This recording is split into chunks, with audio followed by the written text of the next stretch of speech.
to be read before chapter 1 begins. You are safe now. The day has ended. Let your shoulders fall, your breath slow, your thoughts loosen like river stones in water. You are about to wander through time, not in haste, but gently, as if walking.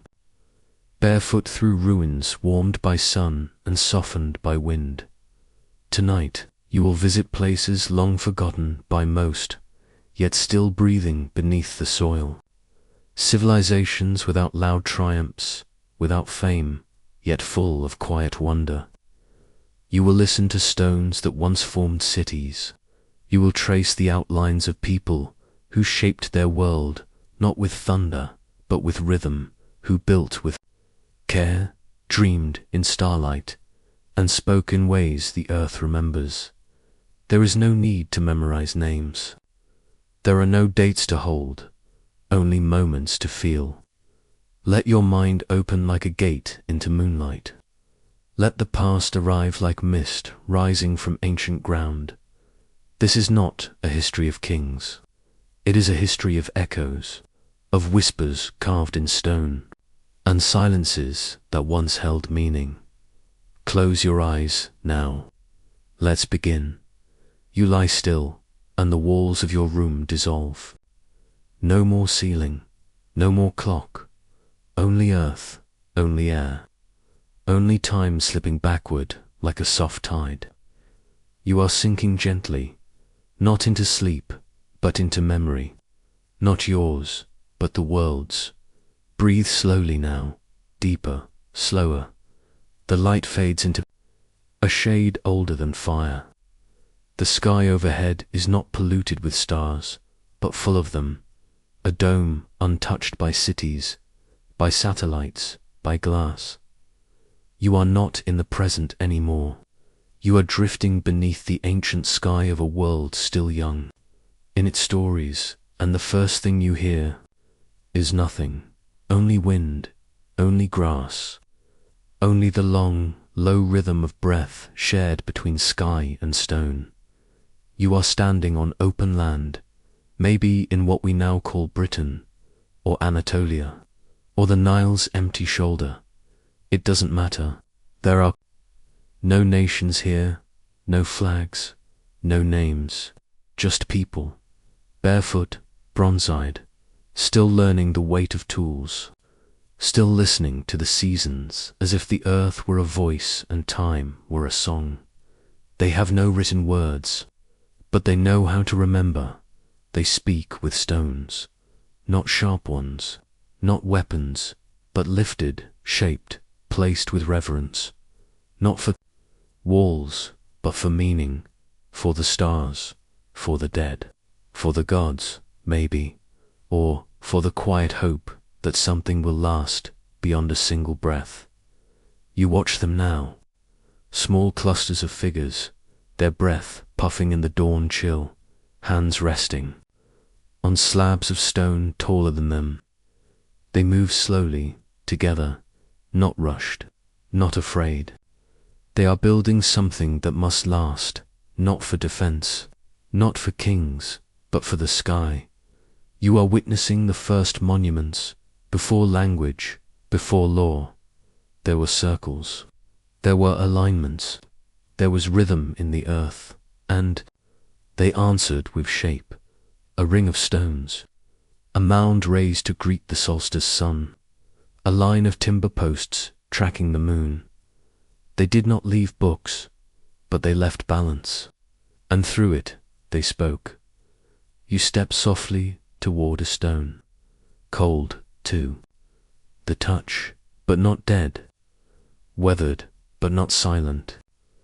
There are marks carved into its flank, lines, spirals, dots, not symbols, not yet, just memory, preserved in pressure and patience. And it occurs to you, history did not begin when someone wrote something down. It began when someone decided to remember. You breathe in the wind again. It carries the scent of grass, wet earth, wood smoke. Someone is cooking roots. Another hums a song without words. Children giggle near the slope. The community here does not have clocks, but they know when the rains will come, when the herds will turn, when the moon will sleep, and when she will return. They read the sky the way you might read a face, and in the center of their lives they place stone. It is not sacred because it is stone. It is sacred because it is still, because it holds the place, because it does not forget. You walk now along a ridge where stones form a long corridor. Some are taller than you. Some are half buried, leaning. They are not straight. They are not perfect, but their shadows move in patterns on equinox mornings, on solstice evenings. The builders watched the heavens and mirrored them in stone, and in doing so, they made time visible. Here is where the sun touches first. Here is where it lingers last. Here is the day when light slips perfectly through the gap once each year. No more. A calendar not of numbers, but of shadow. You close your eyes and feel the weight of the ages pass over you. You are standing not in ruins, but in a message, a structure designed not to impress, but to remember. The past was not forgotten. It was engraved in the position of rocks, and yet no names remain. The builders of these places left no kings to praise, no battles to boast. Their monuments do not shout. They whisper, they hum, they wait. You step into a chamber beneath the mound. The ceiling is low, the light faint. On the wall, spirals, circles within circles. Maybe stars, maybe maps, maybe nothing at all. But your heart beats slower here. The stillness feels sacred, not religious, but held, as if the air remembers the breath of those who carved it. Maybe they came here to grieve, maybe to dream, maybe to tell the next child that there was something more than the now. They built these places so time could rest, so memory could sit down, so those who came after could know they were not the first dot. And now you are here, thousands of years later, hearing it. You press your hand against the stone. The moss is cold and soft. A bird cries overhead. Somewhere behind you, a fire crackles, but inside you, something has stilled. History did not begin in battle. It began in placement, in the quiet belief that where something stands and when can be sacred, these stones still sing, not with voice, but with presence, not with stories, but with patience. You walk back out into the wind. The sky has changed. The sun rests. Lower, and for the first time, you see not a ruin, but a rhythm. You see the curve of intention, the music of alignment, the long breath of those who did not need words to speak. And just before you fall into sleep, soft and slow, one final thought turns like a spiral in your chest. Even if your voice is lost, your placement may still remain. Sleep draws you gently through time, deeper into the hush between centuries, where memory and earth hold hands. The world shifts beneath your dreaming body, not abruptly, but with the slow, winding gravity of stories older than writing, older than bricks, older than the wheel. You drift backward until names fall away, until borders disappear, until only the shape of land remains. Soft hills, endless plains, a morning mist curled across the skin of the world. Now the air carries a scent not of machines, but of dust. Warmed by dawn, there is no metal here, no streets, no chimneys, no walls. Yet something waits, half buried, at the top of a gentle hill. It watches the sky, as it has for more than 11,000 years. You are standing in southeastern Anatolia, long before anyone called it that. The sun has not yet fully risen. and still the hill hums. Beneath your feet lies Gogli Tepe. You approach slowly, though the air is still and no guards wait. The hill looks ordinary at first, dry soil, low shrubs, scattered rocks. But as you walk, the ground seems to remember more than it reveals. A hollow sound beneath your steps, a sense of presence below the dust. Then the slope shifts. A shallow depression opens, revealing the stone circle's edge. Your breath slows, you descend. What rises around you is not a temple in the modern sense. There are no domes, no gold, no icons, but the ground has been carved with care and symmetry. Massive stone pillars, shaped like giant T's, rise from the earth in a circular pattern. Each one stands several meters tall, arranged not randomly but with deliberation, facing inward, paired, supporting crossbeams that once formed roofs or walls. Their faces are blank and broad, their edges sharp with memory. You run your fingers along one and feel its surface, weathered but alive. You walk the circle's perimeter. Slowly, silently, the carvings emerge like voices from mist. A fox here, a wild boar there, snakes winding along a stone's side, cranes in profile, a headless figure. Some images are elegant, others crude. All are etched with intention. These stones do not just hold up the structure, they tell stories, but not stories we can translate. Not in words. These are mythic shapes, animal spirits, totems of a language without alphabet. Their meanings are buried deeper than soil, in rhythm, in breath, in ritual. There is no sign anyone lived here, no hearths, no homes, no graves. This place was not built to house life, it was built to reach something beyond it. You sit on a ledge and imagine those who came here before. No cities yet, no kingdoms, just small groups of people, hunter-gatherers, moving with the seasons, living off flocks and roots, gathering only what the land offered. And yet they paused, they gathered, they lifted stones weighing tons, they carved symbols by hand, they made time for the sacred. Gogli Tepe is old. So old, it rewrites our understanding of time. It was built more than 6,000 years before Stonehenge, before the pyramids of Egypt, before the idea of cities even existed. This temple, if it can be called that, was created by people with no permanent settlements, no written script, no wheels or pack animals, and yet they built with symmetry, alignment, and intention.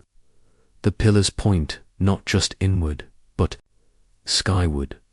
Some align with stars, some with solstice shadows. These were not chance arrangements. They were cosmic decisions. Why would people who had no permanent homes build a structure that demanded permanence? What could they have believed that made such effort worthwhile? You breathe in the cool morning air and feel something stir. Not logic, not fact, but the gentle weight of wonder. These were not primitive people. They were humans with imagination, with longing, with stories too large to hold in words, so they built them in stone instead. And then, when they were done, they buried it. Layer by layer, they filled the site with rubble, sand, and bones, not in destruction, but as if sealing a message, as if saying, this moment was complete. Let it rest, let it wait. And so Göbekli Tepe slept for thousands of years beneath the quiet hilltop, until a shepherd's shovel struck something strange in the soil in 1994. Since then, archaeologists have uncovered layer after layer, each more ancient, more precise, more unknowable than the last. And still, most of it remains buried. You rise, and walk once more around the circle. The stones feel taller now, not looming but present, guardians of memory, witnesses to a kind of humanity that did not need to explain itself. They did not build for tourists, they built for time. A pair of central pillars dominates the circle's heart. They face one another, rising from a shared platform. Their surfaces are smooth, and on one, faint human arms are carved, folded over the belly, ending in stylized fingers. This is not decoration. This is presence, not just stone, a person, or the idea of one. Not an individual, but an essence. Part spirit, part ancestor, part God. You wonder if this is where story was born, not in speech, but in arrangement, not in plot, but in placement. The sun crests the ridge, and shadows shift across the carvings. The animals dance again, lit from the side. You think of the people who watched this same sunrise, and the children who stood beside them, silent, in awe. You wonder if they also felt small, or if, beneath these stones, they felt vast. This is what sacred once meant, not supernatural, not separate, but deeply connected. The stones, the stars, the wind across the plateau, all part of a rhythm that cradled the day. The ritual here was not loud. It was breath. It was repetition. It was being present long enough for the stone to remember you, and it did. Even buried, it remembered. You walk back toward the hill's edge. Your footprints are soft. The earth accepts them without protest. Behind you, the circle remains. Half dreaming, you look once more over your shoulder. The pillars do not move, but they feel aware, and just before you drift into deeper sleep, one last thought hums through the wind, like a voice across the ages. Before we built homes, we built places for the sacred. Before we settled the land, we settled meaning into stone, and in stone, the memory never left. You are no longer drifting, you are descending. The stars above dim into twilight, and the horizon thickens with warmth. Earth folds itself beneath you, and breath by breath, you settle into a place where time first stepped into the shape of a city. The hush around you is no longer wilderness. It is a different kind of silence, not empty, but full, like the pause before music begins. You feel it in your chest before you see it. The quiet breath of ancient order.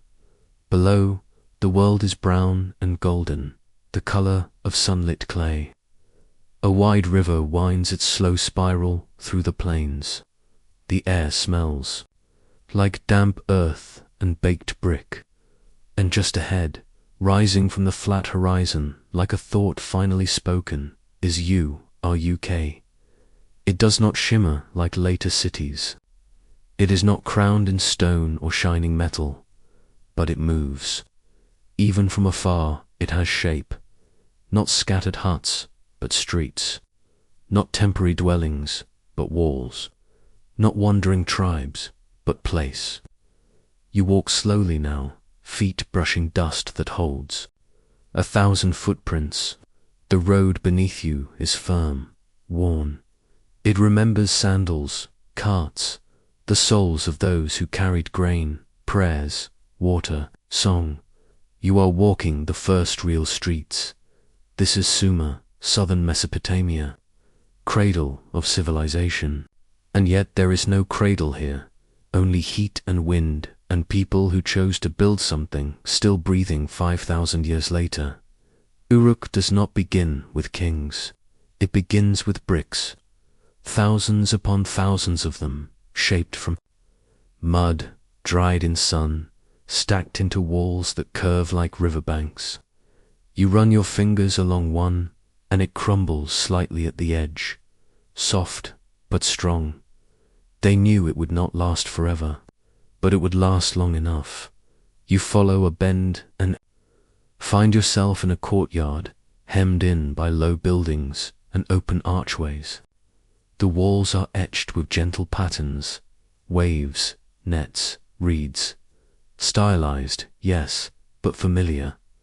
They are not meant to impress. They are meant to belong, and above it all rises the ziggurat. It is not the tallest ever built, nor the most ornate. But here it is new. The first stairway to the sky. A terraced temple, square and monumental, rising tier by tier, towards something unseen, not a mountain, but a human-made horizon.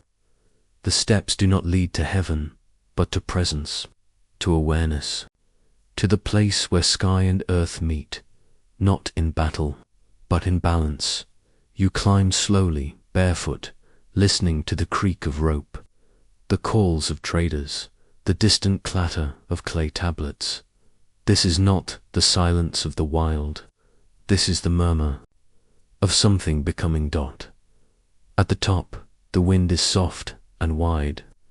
You see it now, the whole city, its districts, one for potters, one for scribes, one for temples, one for bread. None marked by signs, all marked by practice. And in the very center, a hall of records, because Sumer, for all its wonders, gave the world something quieter than gold or conquest. It gave the world writing, not letters yet, not poetry or laws, not novels, but cuneiform, wedge-shaped impressions pressed into wet clay, simple, practical, born not from beauty, but from barley, from taxes, from the need to count what was, grown, what was stored, what was owed, and in doing so, they captured thought. You step into a scribe's workshop.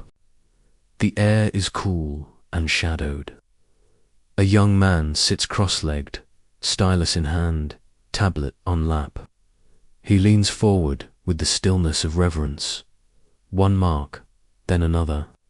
Each wedge, an agreement, a contract, a whisper into time.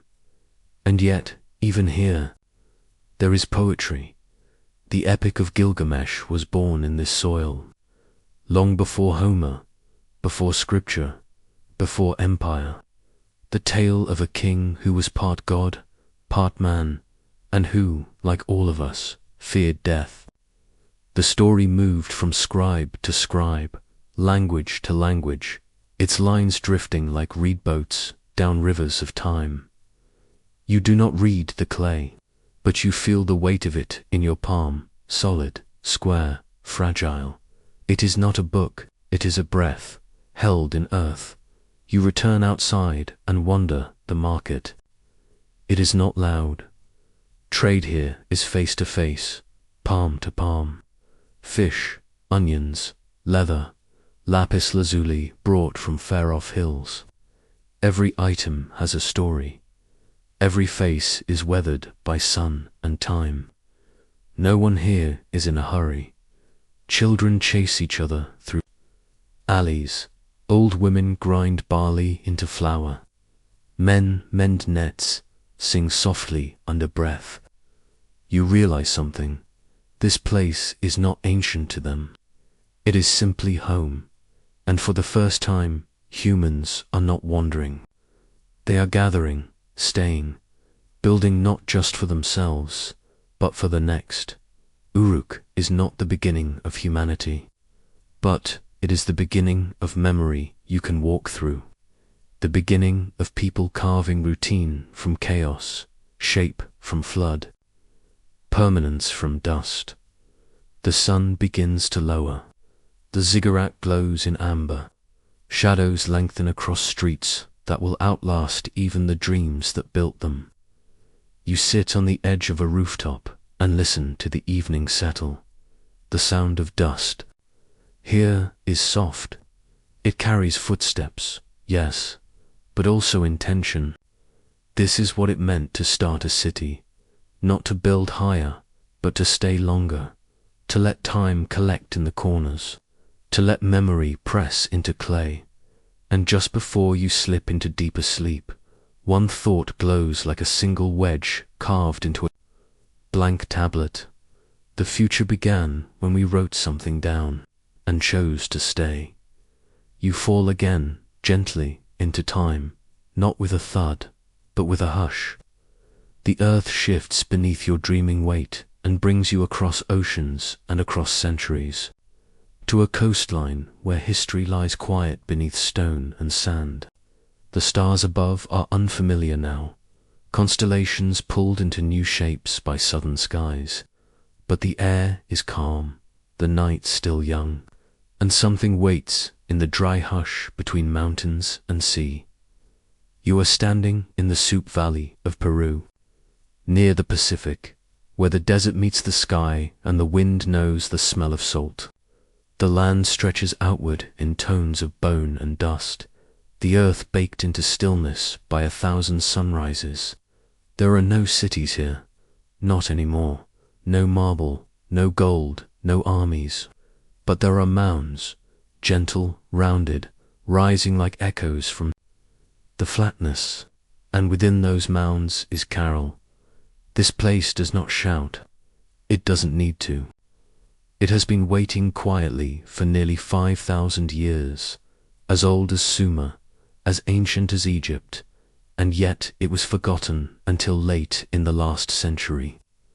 You walk now toward the heart of it, stepping over stones that once formed streets, plazas and pyramids. There are no written names, no royal tombs, but what remains feels like a breath that never fully left at first. It seems simple. Stone walls, circular depressions, a few open stairways. But the more you look, the more deliberate everything feels. The city is organized, not randomly scattered, but designed. Terraces unfold like music, arranged along geometric axes. Temples face the sun. Sacred fires once flickered in central hearths. The layout whispers something strange, something rare for its time, intention without conquest. There is no evidence of war here, no weapons buried in the earth, no burned buildings, no murals of battle. Instead, there is symmetry, there is sound. You walk into a circular plaza carved into the ground. The shape enfolds you. Its walls rise in clean curves, drawing your attention inward, downward, until you feel held, not trapped, but contained, like a breath waiting to be released. You sit at its center. You close your eyes, and you imagine the sound that once lived here. Flutes, dozens of them, carved from bird bones, pelican, condor, crony, each shaped by hand, each tuned by ear. They have been found in the ruins, preserved by the dry air. Their music no longer plays, but it lingers. And when archaeologists recreated the instruments and blew through them gently, they did not produce harsh tones of warning. They produced soft melodies, harmonies, a scale shaped not for marching, but for dreaming. This was a city of sound, not war drums, not horns of power, but wind and breath and ritual. You open your eyes again and see the pyramid rising before you. It is not smooth or towering like those of Giza. It is built from riverstones, millions of them carried by hand, packed in woven bags, laid together with patience and balance. Each layer once held offerings, bones of anchovy and sardine, burnt seeds, woven baskets, bits of cloth, not treasures, not trophies, just fragments of life, gently placed, as if saying, we were here, we shared, we believed. Carol grew not through violence, but through trade. It connected highland and coast, mountains and jungle. It linked fishermen with farmers, potters with weavers, dreamers with builders, and in its center, knowledge passed from one mind to another, not through books, but through breath, through rhythm, through sound. You climb the temple stairs and feel the quiet power of height. Below you, the valley stretches wide. The river runs to the sea. The air here is thin, but not cold. You sit for a while, and as the sun begins to rise behind the Andes, light spills across the stones. The city glows briefly, just enough to remember what it was, and then something stirs in your chest, a thought, slow and warm. Civilization does not always begin with swords. Sometimes it begins with songs. There were no palaces here, no kings. In gold, no carved declarations of rule, just fire pits and flutes, stones in circles, stairways without fortresses. And yet it lasted. For 1,000 years or more, Carol stood. Its people worked and worshipped, exchanged and evolved, without leaving behind a single tale of blood. Perhaps their legacy was not forgotten. Perhaps it was simply quieter than history usually allows. And perhaps, in a world of noise, it was easy to miss. You begin to walk again, slowly, toward the edge of the city. The stones around you shimmer in the golden light. The air smells faintly of ash and sand. Behind you, the pyramids recede, not with finality, but with grace, as if they know you cannot stay, but also that you will remember. You pass a stone circle. You pass a broken flute. You pass a small room where fibers once twisted into nets for fishing. And for a moment, the wind sounds like breath through bone. And just before you fall into deeper sleep, you hear something that has not been heard. In 5,000 years, not with ears, but with the still place in your mind that listens best. A melody, soft and old, carried on the backs of stone and silence. A city where peace was possible. A civilization whose power was harmony. And a people who sang not to conquer, but to remain. Sleep carries you east now, toward a land held by rivers, slow and silver under the weight of sky. The air grows thicker here, not heavy, but gentle, like silk brushed against your skin. You feel it before you see it, the hush of something enormous that does not ask to be known. This is not the silence of forgetting, but of restraint, of memory that refuses to shout. You are standing near the Indus River, sometime around 2600 BCE. The earth beneath you is baked and level, and the city ahead unfolds, not in chaos, but in order. You have arrived in Mohenjo-Daro, one of the great centers of the Harappan world, a civilization vast and brilliant, and still largely unknown. At first glance, there are no palaces, no pyramids, no temples rising toward the clouds. Instead, there are streets, long, straight, gridded, more precise than anything else the ancient world had yet imagined. Homes sit quietly in neat rows. Water drains follow the edges of roads. There is a rhythm to the city, but it does not sing for glory. It breathes. You begin to walk. Dust rises softly beneath your feet. The buildings on either side of you are modest but thoughtfully made. Mud bricks, thousands of them, stacked in clean symmetry. Most homes have courtyards. Some have wells. Some private bathrooms. You pause at one. A smooth stone floor leads to a drain that empties into a covered sewer. The design is more than functional. It is caring. Someone here believed that dignity belonged to everyone. The city is quiet, not because no one lived here, but because no one demanded to be louder than the rest. There are no statues of kings, no carvings of conquest, no tombs lined with treasure or tyrants. The Harappans left behind no royal names, no battles carved in stone, no epic boasting, and yet they built cities larger than Egypt's, with populations in the tens of thousands. They traded across oceans, crafted delicate jewelry, etched seals with animals and symbols. They built uniform weights for trade, fired pottery in kilns, and cast bronze tools with care. But they left no known writing we can understand. Their script survives a collection of brief symbols, stamped into clay seals, carved into bone and shell. Yet no one has cracked it. It remains stubbornly silent, each inscription no more than a few characters long. No Rosetta Stone, no translation, just mystery. You hold one of these seals now. It's small, cool in your palm. A unicorn-like creature stands proud on its face, beneath a row of unreadable marks. Was this a merchant's signature? A spell? A poem? A tax?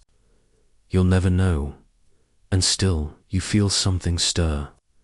The seal is not shouting, it is whispering, something about identity, about connection, about a world that communicated differently, with restraint, not noise. You continue walking, the wind rises, a stepwell opens before you, deep and geometric. Wide stairs lead downward to cool water, brick-lined and shadowed.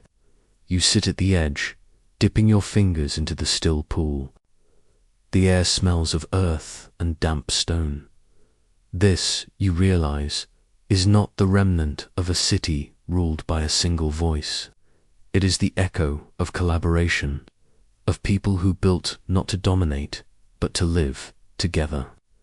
Their cities were not expressions of power. They were expressions of balance. And then comes the deeper mystery, because one day they left. Not all at once, not in flames, not under the sword, but slowly, gradually, their cities emptied, trade routes faded, the script vanished. What caused it? Some say the river changed course. Others suggest climate, or disease, or overuse of land. But there are no walls here, no signs of war, only abandonment, quiet, unmarked. The hairpins did not collapse with a roar. They dissolved. You step into one last house, small, windowless. The roof long gone. The floor is packed dirt, the walls smooth. You sit down inside it, cross-legged, just as someone might have 4,000 years ago. You imagine their hands arranging beads, folding cloth, grinding grain. There was no need to etch their story into stone. The story was in the living, outside. The wind brushes through narrow lanes. The sun sets without ceremony. No monuments rise to catch its last light. But the shadows stretch gently over homes once warmed by laughter and work. The city does not ask to be remembered, but it does not disappear. The Harappan world was not built for spectacle. It was built for balance, for cooperation, for silence. That holds meaning. You walk slowly now toward the edge of the city, where the last homes taper into the plain. You do not know the names of those who lived here, but you know their intention. It lingers in every brick, in every careful line of the street, in every drain that still leads the water away, and just before you sleep. You wonder what kind of greatness chooses not to be loud, what kind of civilization leaves no crown but remembers every neighbor's well. You drift now over water, salt-flecked, moonlit calm, a sea that folds the world in blue breath. The waves beneath you are soft, like silk stirred by wind, and above, the stars gather like witnesses. The Aegean Sea stretches out, wide and old. Somewhere beneath the surface lie forgotten ships and shattered pots, dreams drowned and preserved in salt. But tonight, you glide toward an island that still remembers how to dance. An island that once gave birth to color, to balance, to myth, that this is Crete. And long before it bore that name, it was home to the Minoans, a people who rose not with armies, but with spirals, with frescoes, with laughter echoing through bright courtyards. You are standing now in Knossos, though the name too may be newer than the stones. The air is warm, scented with thyme and fig, and the sun wraps the walls in a honeyed glow. Before you rises a palace, not grim or heavy, but light and open, full of breezeways and stairs that go nowhere and everywhere. It is not a fortress. It is a labyrinth of space and color. You enter slowly. The floors are stone, cool beneath your bare feet. The halls are uneven, but intentional. Rooms bloom in every direction. Light courts, baths, painted pillars, and the walls. The walls are alive, frescoes everywhere. Reds and ochres, sea blues and dusky greens. Here, a youth somersaulting over a bull, not in fear, but with grace. There, women with flounced skirts and coiled hair, holding lilies. Dolphins leap along one corridor, tails curved in joy. Spirals twist on pottery, in mosaics, even in the flow of staircases. The palace breathes art. It was not built to intimidate. It was built to live. You sit in a shaded colonnade where columns are not meant to tower, but to frame the view. They are not marble white like later temples, but painted red shafts, black capitals, reversed in shape wider at the top than the base, like trees reaching down instead of up. The Minoans made choices that spoke in form and gesture. They were not bound by the future's rules. They shaped their own rhythm, and in that rhythm there is something rare. Joy, don't you hear it now in the clatter of pots, the patter of sandals, the murmur of laughter as dancers rehearse in the courtyard? You walk past storerooms piled with oil, jars, granaries filled with wheat and barley, workshops of weavers and perfumers. The palace is not for one person, it is for many. Not a throne, but a hive. Somewhere deep within the complex, a staircase leads you downward into coolness. Light fades, the walls close in. The myth of the Minotaur echoes faintly, half man, half bull, lost in these very halls. But it was never real. The Minoans carved no monsters. The labyrinth was never a prison. It was motion, a symbol of life, winding and unwinding, turning endlessly inward and outward, like the sea. And yet the bull mattered. The creature appears again and again in reliefs, on seals, in ritual scenes. It was not a beast to be slain, but a force to be understood. Even danced with the bull leapers, painted in perfect arc, show no fear. They leap toward the horns, not to conquer, but to become part of the motion. Perhaps the same could be said of the Minoans themselves. They did not expand by war.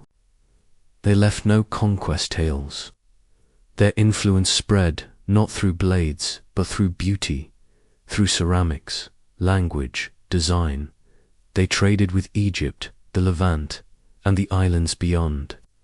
And yet their script, linear A, remains unreadable. Their voices stay curled inside their tablets, like spirals not yet uncoiled. And then, like so many ancient dreams, it ended, not in a single night, but in tremors, in ash, in silence. The volcano on Thera, now called Santorini, exploded. With a fury the world rarely sees. Fire, smoke, sea. The shock was heard across the Aegean. Some believe it triggered waves that washed through Knossos and beyond. Others speak of earthquakes, of invasion, of political collapse. No one knows for sure, but what followed was a fading. The Frescoes faded, the pots cracked, the palace fell silent. The Minoans did not vanish all at once. Their culture echoed in Mycenaean Greece, in story, in symbol, but their language, their joy, their motion grew quiet, and the labyrinth fell asleep. You walk now alone through a corridor open to the stars. Crickets hum, the sea whispers beyond the hills. You look out from a balcony that no longer has a railing, and in your mind you see the past flicker back. Dancers spinning, oil lamps glowing, music rising from strings and red pipes. They lived here, not as myth, but as people. People who painted walls with joy, who carved spirals into bowls and hearts, who leapt toward the unknown, not with swords, but with outstretched hands. You descend slowly, back toward the outer court. The wind lifts your hair, the air smells of olive wood and dust. A final fresco glows faintly under torchlight, a woman in profile, serene, her eyes closed, as if she too is remembering. And just before sleep takes you fully, this thought glimmers like a wave under moonlight. What if the height of civilization is not how long it lasts, but how gracefully it dances? The winds carry you now over a sea, not of water but of sand, vast and golden and whispering. It shifts endlessly beneath you, dune upon dune rising and falling like frozen waves. The sky above is pale and cloudless, stretched so wide it swallows direction, and yet something pulls you forward, something buried, not in earth, but in story. You are moving through the Rub al-Khali, the empty quarter, the largest sand desert in the world. For centuries, it has hidden more than it has revealed. Traders called it unforgiving, poets called it sacred, and legend called it lost. Somewhere within this endless desert, beneath layers of myth and dust, lies the city of Uba, the Atlantis of the sands. A place once real, once brilliant, now whispered about in scriptures and sagas. The Quran called it Iram of the Pillars, a city of immense columns and pride, said to be punished by God for its arrogance. But what was it really? A parable, a memory, a vanished light? The desert does not answer quickly. You descend now into a place where heat itself has become a sound, a hum in the air, a low vibration in your bones. But there, in the distance, something breaks the monotony. Ruins, faint, skeletal, emerging like ribs from the belly of the earth. Crumbled walls, circular towers, and at the center, a hole, wide, black, falling into shadow. A sinkhole, a gateway. This is what remains of Uba, discovered in the early 1990s with the aid of satellites and ancient maps. This site lies at a place where ancient caravan trails converged, the crossroads of incense, myrrh, and frankincense. Long before oil, this was Arabia's treasure. Resin tapped from trees, burned in temples, carried on the backs of camels across continents. You walk the dry stone paths where caravans once groaned and laughed under the weight of scent. You touch the cracked plaster of the well's edge, imagining ropes lowered, water drawn, songs sung at dusk. You feel the gravity of memory, a place not meant for eternity, yet pulled back into time by faith and sand. Here, civilizations met not in conquest, but in exchange. Goods passed from South Arabia to Mesopotamia, to Egypt, to the Mediterranean. But what passed with them was more than material. It was language, story, gesture, scent. Each caravan carried not just incense, but connection. The city of Uba, or what it represented, was not just a place of trade. It was a place of legend, a city that grew too proud they said. A place that defied humility, built too tall, prayed too little. So the skies cursed it, the sands swallowed it, and it was forgotten until fragments rose again in our time. But as you stand among the remains, no arrogance speaks. There is no gold here, no towering palace ruins, just stone, just dust, just symmetry in the layout, a carefulness in construction. Perhaps the pride was not theirs, but ours, for thinking we could hold time still. The sun lowers now. Shadows stretch across the sand. The wind picks up, curling dust round the base of each wall. It sounds like whispering. You close your eyes and listen, not for answers, but for rhythm. Somewhere beyond hearing, a caravan moves. Bells jingle faintly. A flute off-key drifts in the breeze. Camels grunt. Footsteps shift the sand. Uber lives not in what was built, but in what was crossed. The spaces between oases, the lines of trust and trade, the scent of frankincense soaked into a leather pouch. You walk now to the edge of the ruin, where the dunes press against the broken stone. The desert will take this place again. That is its nature. But something will remain, not in architecture, but in echo, because to be lost is not always to be forgotten. Sometimes it is to be preserved in story. You sit down at the edge of the well. The sky above turns silver. The moon rises with the grace of a lifted veil. You breathe in the dry, sharp air, as if it still holds incense in its memory. And for a moment, the silence feels complete. Then, softly, you hear it, the idea that pulled traders across thousands of miles, the myth that made Uber shimmer.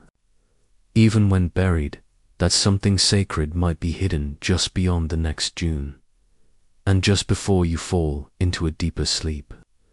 This truth floats in like mist.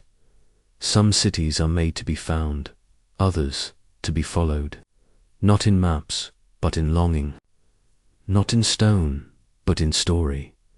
You drift once more, this time on breath warmed by stone. The air grows dry, then drier still, until it begins to sing, not loudly, but in soft pulses, as if the earth is remembering its own rhythm. Sand becomes a whisper beneath your feet. The wind hums in the silence of mountains, and in the space between dusk and dream, a hidden city begins to rise. You are in southern Jordan now, where the land folds itself into narrow canyons and red cliffs. The sky is a bowl of fading fire, the stars waiting patiently behind it. In front of you lies a path, winding, slender, carved by time and water. This is the sick, the natural corridor that leads inward, like a secret being slowly told. Stone walls rise beside you, smooth and towering, golden pink in the dying light. They press close on either side, as if guiding you gently forward. The deeper you walk, the quieter the world becomes. Each step echoes. Your breath falls in time with the ancient rock. And then, just as the canyon narrows into a hush, it opens, and there it stands, sudden and immense, lit by moonlight and memory. Al-Khazna, the treasury. A facade carved directly into the cliff, as if the mountain chose to wear a crown. Its columns are tall and slender, its pediment broken only by time. A dome rests like a jewel at the center, flanked by figures who seem both regal and at rest. But it is not gold or marble that strikes you. It is the color, rose and rust, sandstone and peach, bleeding together like a sunset turned to stone.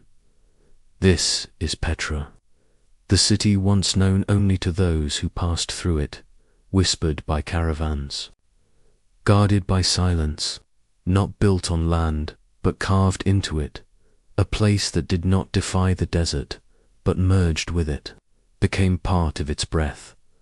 You walk past the treasury, deeper into the city.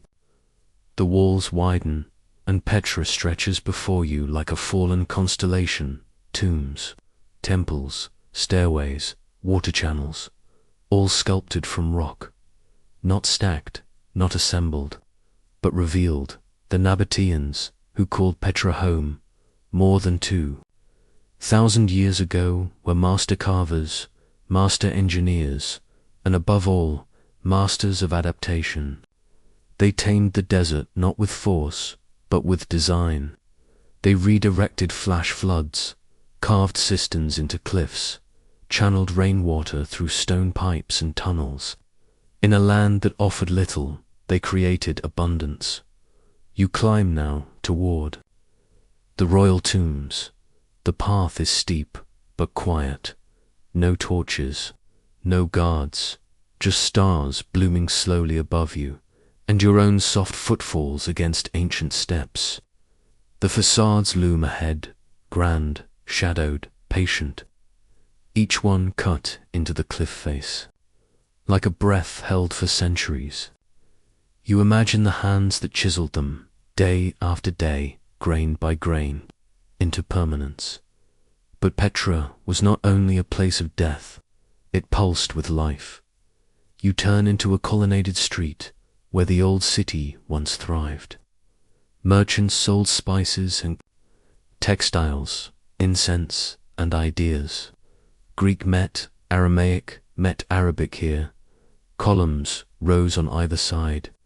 The theatre, still curved into the hillside, waits for voices to return. Petra was a place of gathering, not isolation, a crossroads of cultures, beliefs, and rhythms. And at the center of it all, watered, the Nabateans knew the desert's secret language. They caught every drop of rain, stored it in massive underground cisterns, and rationed it with care. You sit by a stone basin that once held cool reserves beneath an open sky. You dip your hand, now dry, and imagine the echo of water against carved walls. This city, wrapped in rock, once thrived where nothing should. It made elegance out of scarcity, grace out of heat.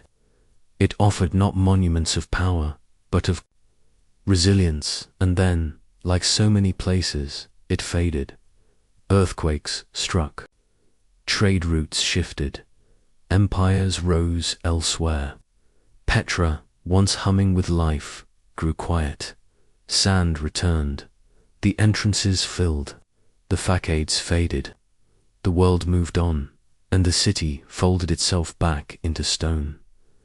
For centuries, Petra slept, until a traveler, guided by local knowledge and half-truths, found it again in the 1800s, a place of legend made real. A city not lost, but waiting, always waiting. You walk now toward the monastery, high above the valley. The climb is long, but sleep is close. Wind threads through canyons, and the stars seem lower here, more curious. And when you reach the summit, it greets you, massive, simple, ancient. Another facade, another silence. You sit before it, letting the wind braid itself into your hair. Below, the stone bones of Petra rest, carved, crumbled, cradled by time. The city is not ruined, it is resting, still beautiful, still present, still whole in its own way, and just before sleep carries you completely into night. One truth lingers, carved in quiet. Petra did not rise by ruling. It rose by listening to the land, and in listening, it learned to endure. You float now above green, thick, endless breathing. The canopy below ripples like fur over a sleeping beast. Rain hangs heavy in the air, not falling, not rising, just suspended, waiting. This is not a desert. It is a dream of growth. Every breath tastes of leaf, bark, river. Somewhere in the hush, frogs murmur, a bird lifts, a vine stretches. And beneath it all, hidden beneath roots and centuries, a civilization stirs. You descend gently into southern Mexico, where lowland forests once cradled a people known by no single name, but remembered now as the Olmecs, the earliest known. Great culture of Mesoamerica, older than the Maya, older than the Aztecs, older than the ink that named them. Yet they left behind something unmistakable, faces. You step softly into the clearing at San Lorenzo, one of their oldest sites. The land is humid, rich. The silence is alive. And then, rising from the earth, like the top of a thought that's been buried too long, you see it, a colossal head, carved from basalt, broad and serene. Its lips are full, its gaze steady. It does not smile, it does not scowl, it watches. The stone is smooth, worn by rain. Its features are unmistakably human, rounded cheeks, helmeted brow, almond-shaped eyes. This one is taller than you, heavier than a truck, and carved from a single volcanic boulder transported scores of miles without the wheel, without the horse, without iron. You cannot help but wonder, why such effort? Who was this man, immortalized in volcanic skin? A ruler, a shaman, a player of sacred ball games. No inscription tells you, but his presence answers anyway. The Olmecs carved 17 of these stone heads across their lands, each unique, each silent, each enormous. They face no temples, they do not mark tombs. They endure, not as declarations, but as memory. You walk now through the forest, where the land rises into mounds and platforms. The vegetation reclaims it, vines curling over stairways, roots drinking. From what once was plaza, you are walking through a lost blueprint, a city not paved in stone, but sculpted from earth. And still, geometry remains. There are axes aligned with stars. There are altars shaped like thrones. There are carvings hidden in shade. You step into a clearing and see a jade figure, half buried in the soil. A baby, perhaps, or a deity with an infant's face. Its mouth is open, as if in mid-word, but the language is gone. The Olmecs left no known texts we can read, only symbols carved on stone, hints of writing not yet deciphered. Their voices sleep behind the masks, but their influence never faded. From them came much that shaped. Later, Mesoamerica, the sacred ball game, played in echoing courts between rubber and ritual. The myth of the jaguar, both feared and worshipped. The rhythm of pyramids, the sacred calendar, the practice of shaping the human skull, intentionally elongating it, as if to stretch closer to the divine. You walk beside a waterway now, straight as an arrow, hand dug through marsh and mud. The Olmecs were engineers as well as artists. They built drains, reservoirs, and ritual lakes. They lived close to the water, and they understood its moods. You pause at a channel where water once flowed, and you dip your fingers in the muddy edge. The past is thick here, not ruined but intertwined. The forest presses in again. You can hear monkeys now, distant, curious. A serpent rustles somewhere unseen, but you are not afraid. The Olmecs knew this jungle as home. Their art is full of creatures, stylized, transformed, made sacred. Jaguars blend with men, birds merge with gods. Their world was one where boundaries dissolved. You come across a ceremonial center, low and wide. Altars carved from solid stone lie flat on the ground. Some show scenes, men emerging from caves, others gripping ropes, still others half human, half something else. These are not conquests, these are cosmologies, stories told in gesture, in posture, in symbol. You sit beside one and close your eyes. The humidity wraps you like a warm blanket. Your breath slows. The forest hums. What were the Olmecs thinking as they carved, as they built, as they aligned their plazas with the rising sun? Perhaps they believed that time was not a line, but a circle, that the gods lived not above, but within. That identity could be animal, spirit, stone, and perhaps they understood, something modern minds still chase, that to leave a mark is not always to build high, but to carve deep. Eventually their cities fell silent. The rainforest crept back. New cultures rose, echoing their vision, their gods, their art, but the Olmecs themselves faded from view.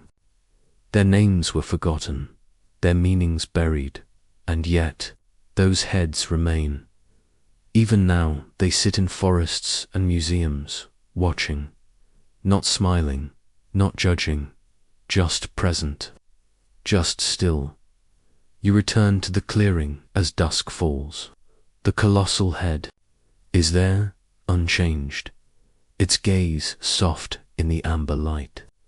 You wonder again who it was, and as the stars begin to pierce through the canopy above, you realize something. It does not matter that we do not know his name.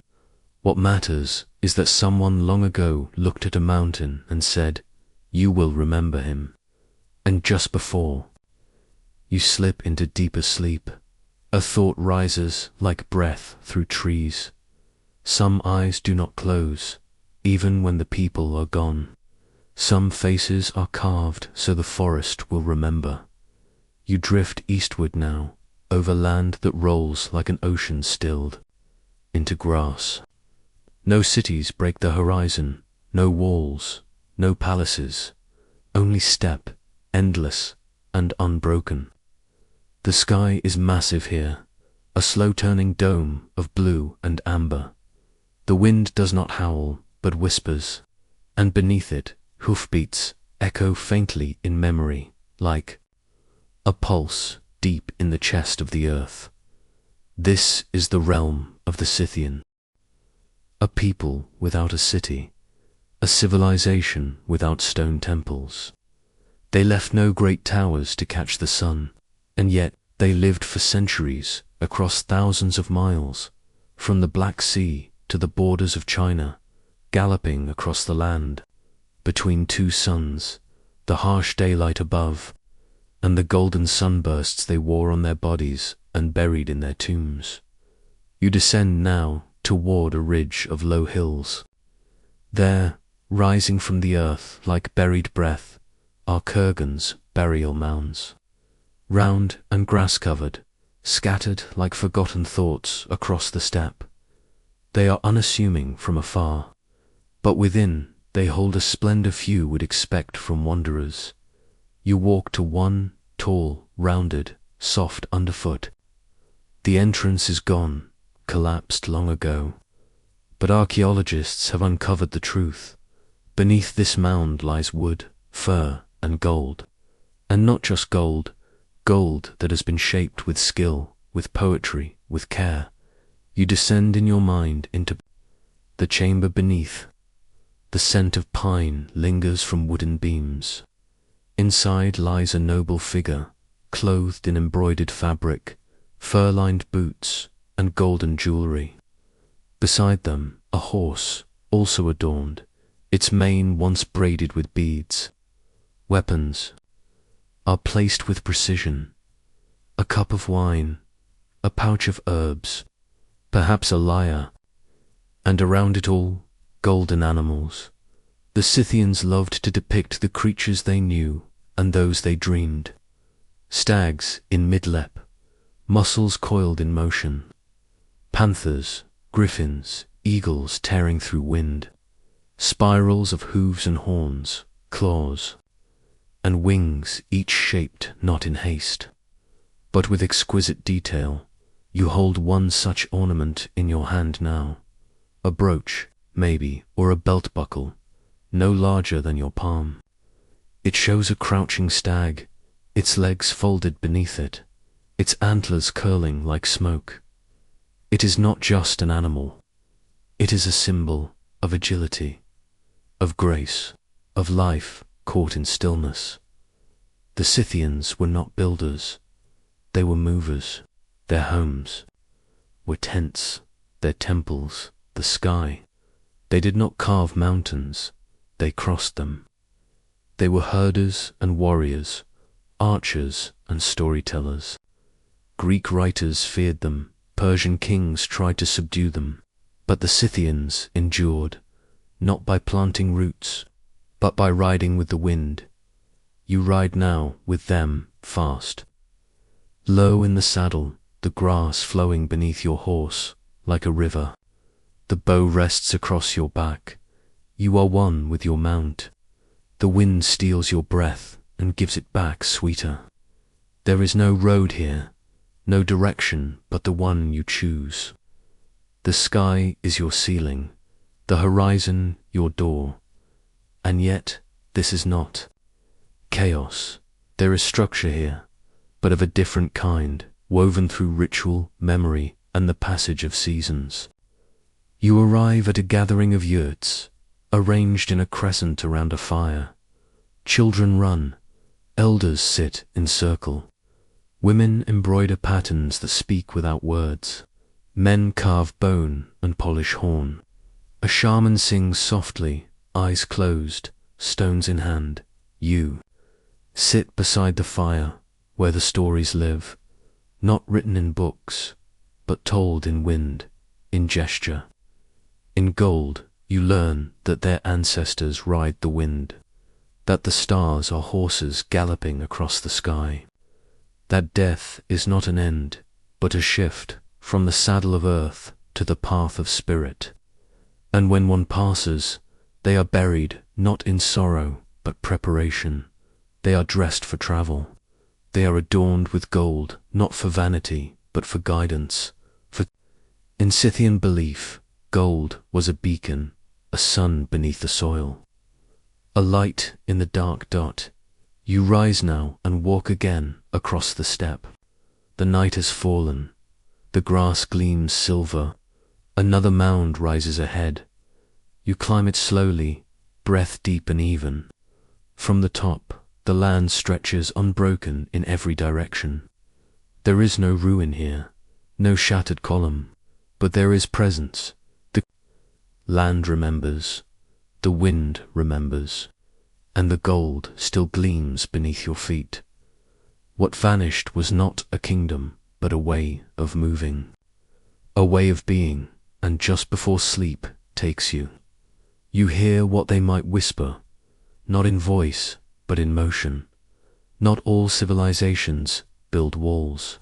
Some build wind trails and carry the sun in their saddlebags. Some write with hoofbeats. Some pray with arrows arcing toward the sky. You float now beyond the reach of cities, beyond the coil of modern time, into the early breath of human memory, when the stars were closer, the sky darker, and the earth still new beneath our wandering feet. The air is cooler here, thinner somehow, touched by the hush of something ancient, not old, but before names, before letters, before metals sang in forges or kings rose on thrones.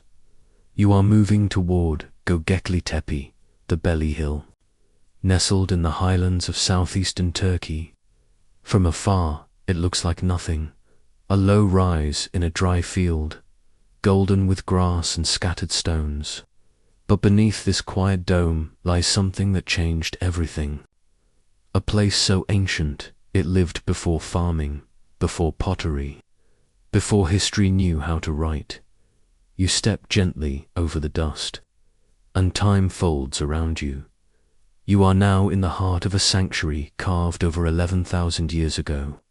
A circle of towering, T-shaped pillars surrounds you, each one taller than a man, older than any known temple, cathedral, or pyramid. They rise from the bedrock itself, arranged, not randomly, but with intention. The floor beneath your feet is smooth and sacred. You can almost hear the heartbeat of the stones. Each pillar bears carvings, animals, symbols, sometimes hands, sometimes eyes. A fox glides down one.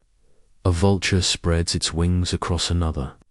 Serpents slither, boars snarl, birds stand alert. These are not decorations. They are remembered spirits, creatures from the dreams of hunters, visions of ancestors, guardians of thresholds. You reach out to touch a pillar, and the stone is cool beneath your fingers, weathered but patient. It has waited more than 10 millennia for you. It holds no words, yet it speaks. And what it says is this: we gathered here before we planted, before we stayed. We carved stone with flint and fire and purpose. We looked up, and something called us to build. You sit now at the edge of one of the circles, letting your breath match the wind. These structures, several stone rings, layered over centuries, were buried intentionally long ago, covered with earth, hidden, not destroyed, but put to rest, as if their builders knew they belonged to a time already passing. A gift too. The future, sealed in silence. Before Göbekli Tepe, we thought temples came after agriculture, that once people settled, they built places of worship. But this hill reversed the story. It told us that belief, community, and symbol may have come first. That perhaps it was not wheat that bound us, but ritual. That before we sowed seeds, we sowed meaning. The people who built this place were nomads. Their tools were simple, their world raw. And yet, they dragged and carved and aligned megaliths weighing tons. With no wheels, no draft animals, only will and vision.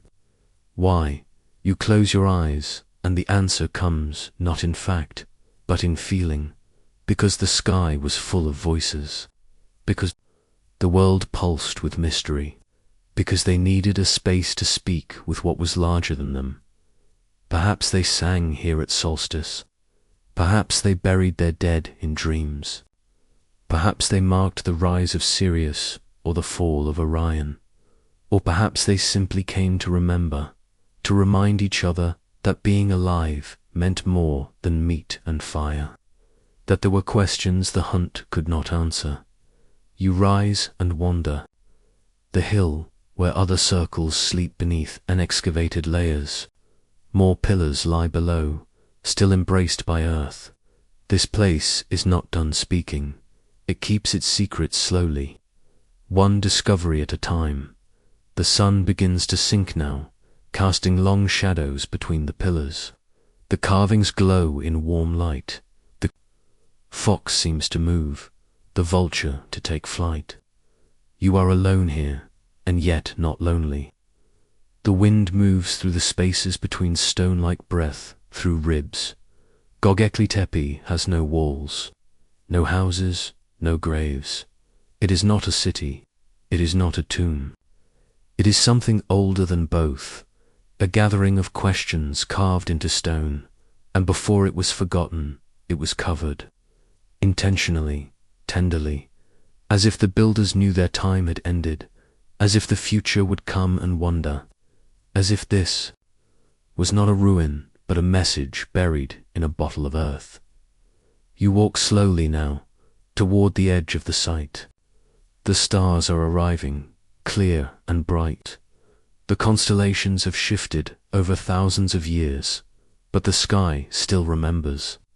You look up, and it feels familiar, not because you've seen it before, but because your ancestors did, because their wonder still echoes in you, and just before sleep finds you, a thought curls softly around your mind like smoke from a sacred fire. The first temples were not places of answers. They were places to ask together, to carve wonder into stone and bury it for the dreaming ones to find.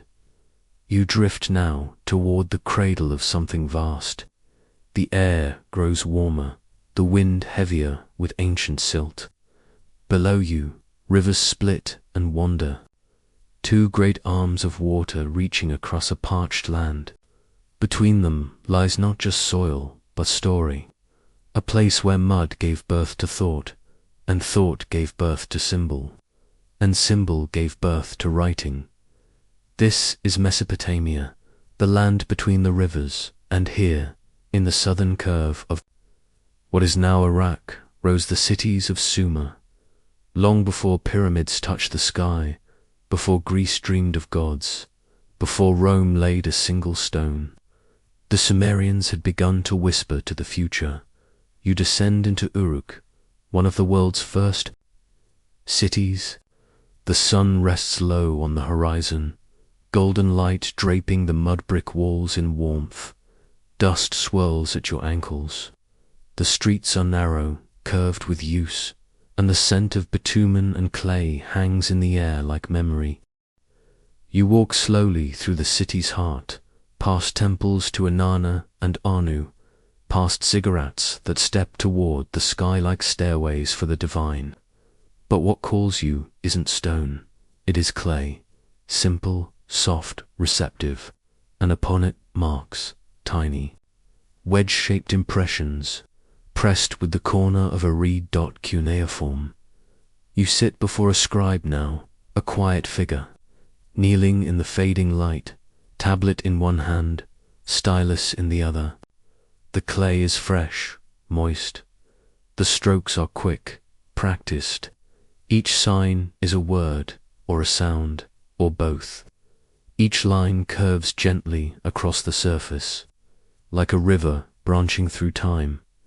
He is recording barley rations, names, dates, offerings to the temple, but he is also doing something far more. He is catching breath. He is freezing sound into symbol, folding speech into shape. He is helping thought survive its speaker. The Sumerians were not the first to tell stories, but they were the first, that we know, to trap stories in matter, and in doing so, they changed what memory meant. Until then, knowledge lived only in minds, passed from tongue to ear. But now, it could outlive the body. A whisper could become immortal. You walk through a small archive, rooms lined with shelves of clay tablets, neatly stacked like loaves of hardened bread. Some record dreams, some list laws, some tell of trade, copper from afar, lapis lazuli from mountains, and some speak poetry. You run your fingers across the edge of a tablet and see the faint curve of a story forming a tale of a man named Gilgamesh, part god, part grief, searching for eternity. The world's oldest epic, his voice reaching you through millennia of silence. It's not just language they left. The Sumerians gave us systems of time, of counting, of society. They divided the circle into 360. They tracked the stars. They charted floods. They named the days. And they did it not with power, but with record.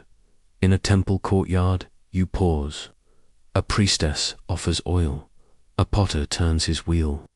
A child learns. A symbol for sheep. And overhead, the sky gathers its slow twilight. The city hums, soft and full. The clay beneath your feet holds the footprints of many, yet nothing here was built to last.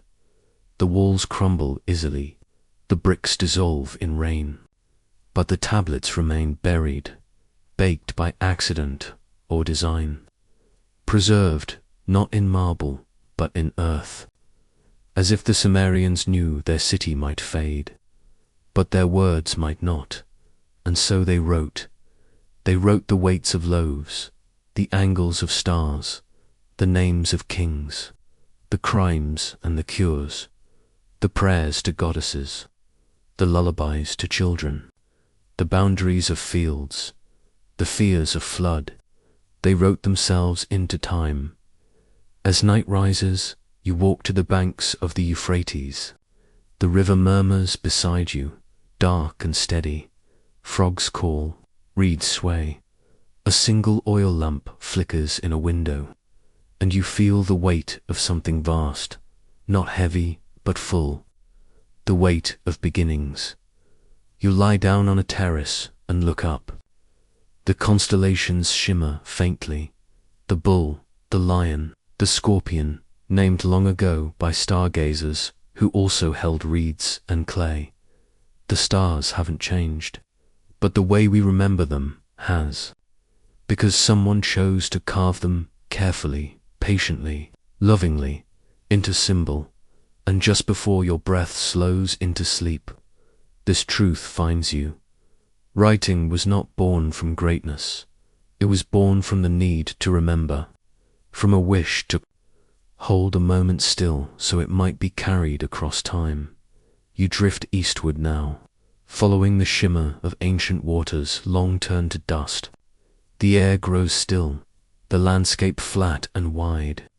You are moving across the Indus plain, where once the river ran thick with silt and song, and the world's first cities rose like mirages from clay. No pyramids, no grand tombs, but something deeper, quieter, wiser. You are descending now into Mohenjo-daro, the mound of the dead, though it was once full of life. The ruins stretch out around you, low brick walls, streets in perfect lines, stairways leading nowhere, and in the distance, a quiet hill topped with a structure both mysterious and firm. It is not a city of kings or warriors. It is a city of design. You walk its streets in silence. They are straight, wide, paved.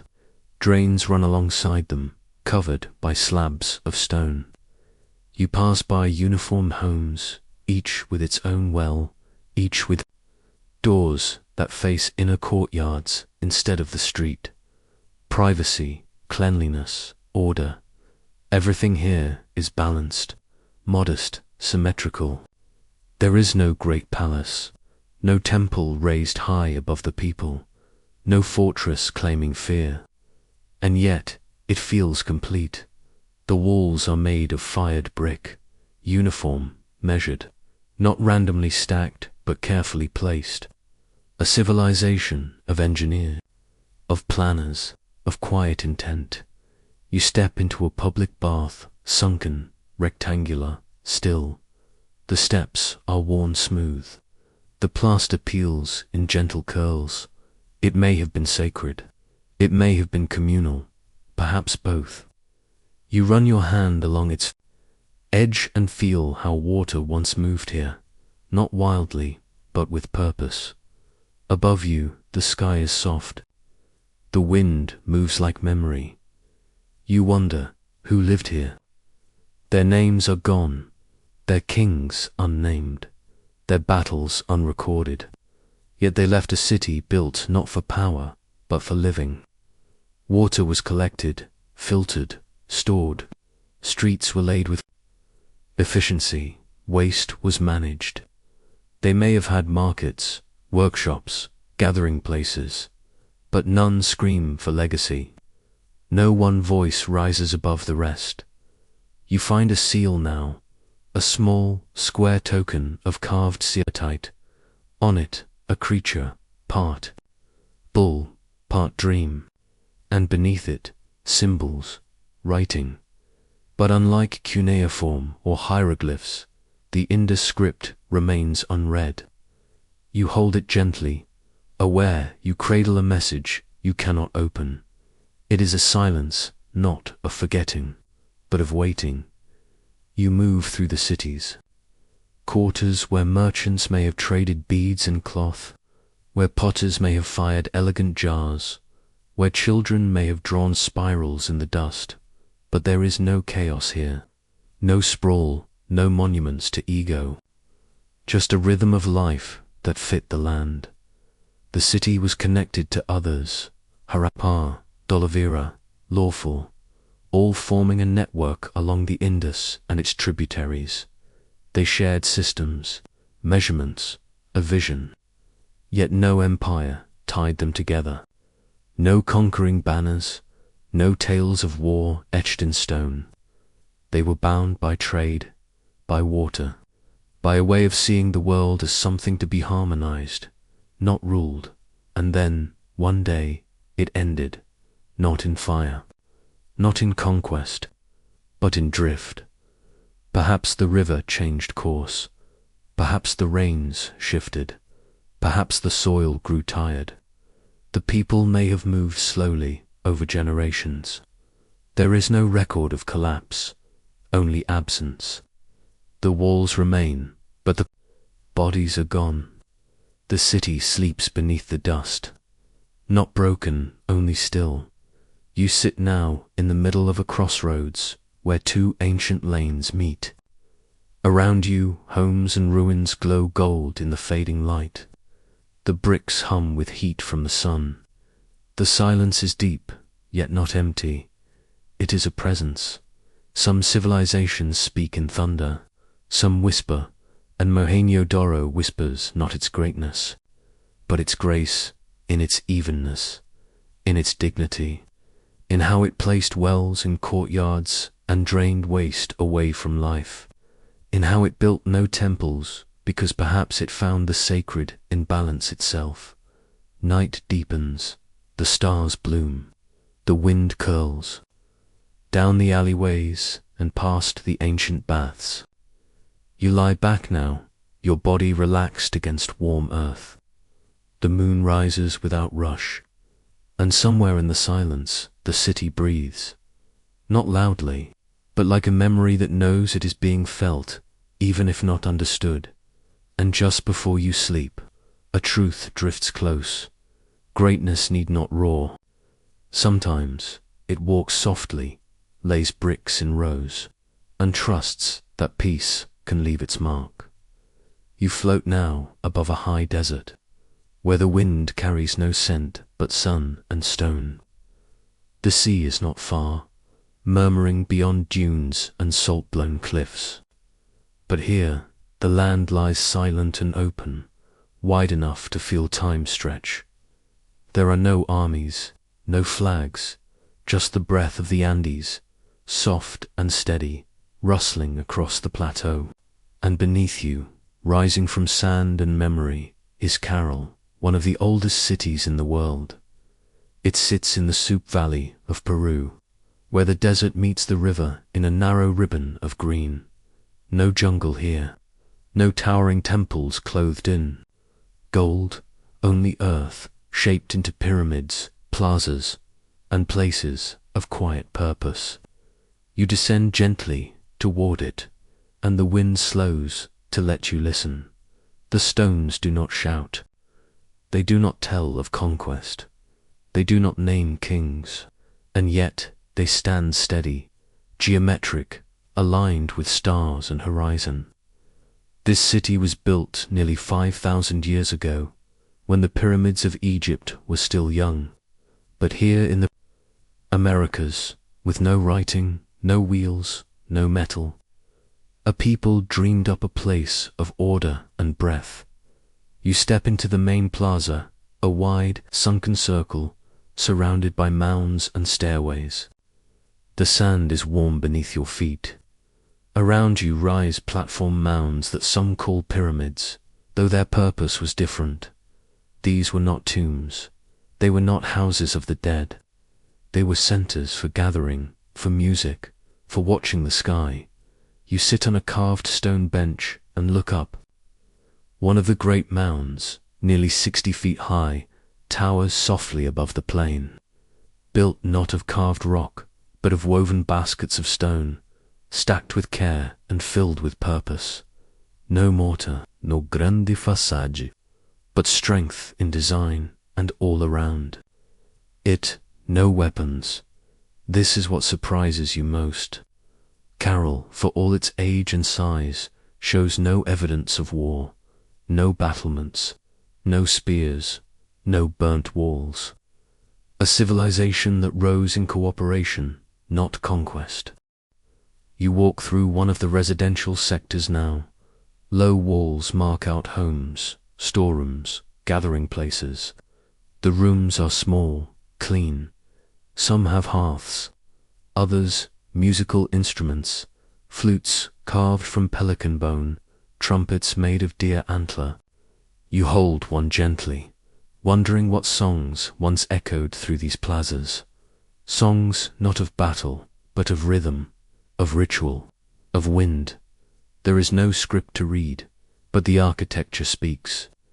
The city is laid out with intelligence plazas, placed for communal flow, canals dug to catch the rare desert rain, buildings aligned with solstice light. Even the air was shaped, vents and staircases designed to funnel wind into resonant hums. The people here knew how to listen to the land. You pause at a granary, where ancient cotton once lay bundled, a crop not for food, but for weaving, for trade. Carol was a center of exchange. Along coastal paths and highland trails, goods moved. Anchovies from the sea, gourds from the fields, feathers from far forests. And with them, ideas. But Carol's heart was not in possessions. It was in presence. At night, you climb one of the mounds and sit beneath the stars. The wind sighs across the open valley. No flickering torchlight, no armies passing, just silence, shaped by intention. You feel that whoever lived here was not trying to conquer the world, but to understand their place in it, and what they built endured. Carol was occupied for over 1,000 years, without signs of violence, without monuments to self. It whispered its wisdom into the land, that cities can rise without blood, that music can be sacred, that planning, ritual, and shared space can form the backbone of something lasting. And then, as with all things, it faded. Slowly, quietly, the rains may have shifted, the river may have withdrawn, or perhaps the people simply moved, carrying their ways with them, folding the city gently into memory. The sand returned, the mounds slept, and for centuries the world forgot, until archaeologists stumbled upon its outline, and the wind began to speak again. You lie now at the edge of a plaza, the stars wide above. Your breath slows, the flutes are silent, but you can imagine their song, soft, high, trembling, with the voice of bone and wind. And just before sleep takes you, the city leaves you with this. Not all power comes from fire. Some cities are built on stillness. Some civilizations choose balance over victory, and their silence is the sound of wisdom to be read after the final chapter. The journey is complete, but it has not ended. You have walked through vanished cities, along quiet rivers, under lost skies, beside people who no longer speak aloud, but still leave traces in wind and earth. You have wandered places where pyramids rose without war, where writing was born to carry memory, where temples were built from circles, and faces carved from stone watched the forest breathe. You have not just learned history, you have felt it, and though their voices have faded, the civilizations remain in the way stars are still named. In the curve of an arch, in the rhythm of a drum, in the quiet ways people still gather, still build, still dream. Tonight you may sleep, but somewhere beneath the ground, stones still remember the touch of human hands, and the past still listens, waiting not to be understood, but simply to be felt. Let the echoes drift with you now. Let time wrap softly around your breath. and let the stories rest until you're ready to return. Good night.